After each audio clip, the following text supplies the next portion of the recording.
All right, let's dive into some of the most mind-bending facts from astrophysicist Neil Degrasse Tyson. Ideas that are pretty much guaranteed to change how you see, well, everything.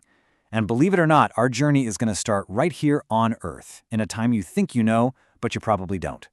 So let me just ask you this. 120-something years ago, what do you think was the single biggest environmental crisis facing a city like Manhattan? I'm going to bet it's not what you're thinking. And that's exactly where we're going to start, with our own often misunderstood world. We're about to see how some of our most basic ideas about this planet are, shall we say, a little bit off. Okay, so the answer to that question? Horse manure. I'm not kidding. Cities back then ran on thousands of horses, and each one was producing mountains of waste every single day. It piled up in the streets, attracting these disgusting swarms of flies that just covered everything. And here's the kicker. The horses they used to try and haul the manure away were also producing manure. It was a losing battle. People genuinely thought cities would be literally buried. And the solution? It wasn't a better shovel. It was a total game changer, the automobile. Okay, now let's shift our perspective in a huge way. I want you to imagine you're a cosmic giant. You reach out across space and you pick up planet Earth. What does it feel like in your hand? You'd feel the mountains, right? The deep trenches of the oceans? Nope, not at all. The cosmic truth is that Earth is smoother than a billiard ball. As Neil Degrasse Tyson explains it, if you scaled the Earth down to that size, the gap between the top of Mount Everest and the bottom of the Marianas Trench would be shallower than the ridges on your own fingerprint. Crazy, right? It turns out those globes in our classrooms with the bumpy mountains were kind of lying to us. On a cosmic scale, our planet is an almost perfectly smooth sphere. So let's zoom out a bit from our smooth little planet to our cosmic backyard. Because it turns out our sense of scale out here is just as warped. So you know how astronauts in space look like they're floating? Well, they're not. They're falling. Isaac Newton came up with this brilliant thought experiment. Imagine firing a cannonball from a super tall mountain. If you fire it slowly, it just falls and lands nearby. A little faster, it goes a bit farther. But, and here's the magic, if you fire it fast enough, as it falls towards the Earth, the planet's surface curves away underneath it at the exact same rate. It's in a constant state of falling, but it never actually hits the ground. That's what orbit is. And speaking of our cosmic neighborhood, what about the moon? Our mental picture of how far away it is completely wrong. And according to Tyson, there's a very specific reason we've all been misled. Yeah, to get the Earth and the Moon to fit onto the same page in a textbook, illustrators have to completely fudge the distance. But in reality, if the Earth were the size of a basketball, the Moon would be about the size of a tennis ball, and it would be nearly 24 feet away. You see, space is called space for a reason. It is ridiculously, mind-bogglingly empty. All of this brings us to the human part of the story. How do we even explore this vastness? And what's our actual commitment to this quest for knowledge? You hear people ask all the time, why do we spend so much money on space exploration? Well, here's the reality. For every single tax dollar you pay, how much goes to NASA? Just half of 1 penny. That's it. That one little half penny funds everything. The Mars rovers, the International Space Station, the James Webb Telescope, the whole shebang. And the return on that tiny, tiny investment, we get the universe.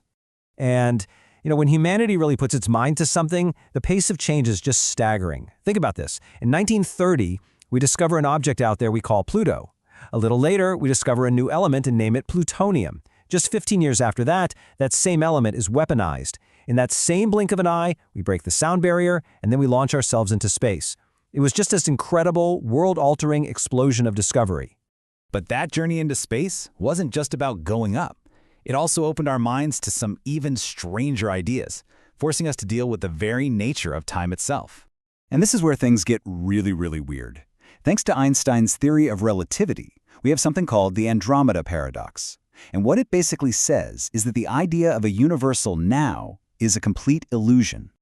Okay, check this out. Imagine you're just sitting on a park bench and I run right past you. At the exact instant we're side by side, we both look up at the Andromeda galaxy. Well, because I'm moving relative to you, my slice of now is different from yours. So for me, now on Andromeda could be a Tuesday. But for you, sitting still, your now on that same galaxy could be the Friday of that same week. We're in the exact same spot at the exact same time, but we are experiencing fundamentally different moments in the universe's history. Mind blown. So if now is relative, what about what?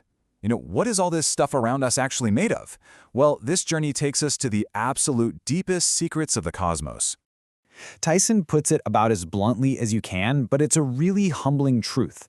When we take a step back and look at the total inventory of what's in the universe, our ignorance is just profound. And here's why. Everything we've ever seen, or touched, or measured, every star, every planet, you, me, everything, it makes up less than 5% of what's out there. About 25% of the universe is something called dark matter, this invisible stuff whose gravity is basically the glue holding galaxies together. And the other 70%? That's dark energy, a mysterious force that's making the entire universe expand faster and faster. We can see what they do, but we have almost no clue what they actually are. But let's go back to that 5% we do know something about. The main atoms that make up our bodies, we're talking hydrogen, oxygen, carbon, nitrogen. These are the most abundant, chemically active ingredients in the entire cosmos. So we are not made of rare, exotic stuff. We are made of the most common materials around, which really makes you think the potential for life elsewhere might be pretty darn high. And this brings us to our final stop on this journey. A glimpse into the very, very deep future. A future so distant it completely redefines our place in all of cosmic history. So, remember that dark energy we just talked about? Well, it's relentlessly pushing the universe apart, making it expand faster and faster. And over trillions of years, this is going to have a profound and, frankly, kind of lonely consequence. Eventually, all the other galaxies will be moving away from us faster than the speed of light itself. That means their light will no longer be able to reach us. They'll just vanish. One by one, they will slip over our cosmic horizon, gone from our view forever. Just try to imagine that for a second. A civilization of future astronomers, trillions of years from now, will look up into space and see nothing. Just the stars of our own Milky Way galaxy, surrounded by a vast, black, empty void. All the evidence of other galaxies, any proof of a Big Bang, it will all be gone.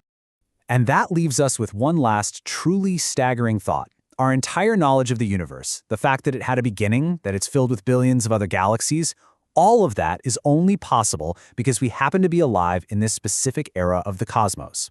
A page from the history book of the universe will have been ripped out, and those future astronomers won't even know it was ever there. What an unbelievably privileged moment in time we occupy.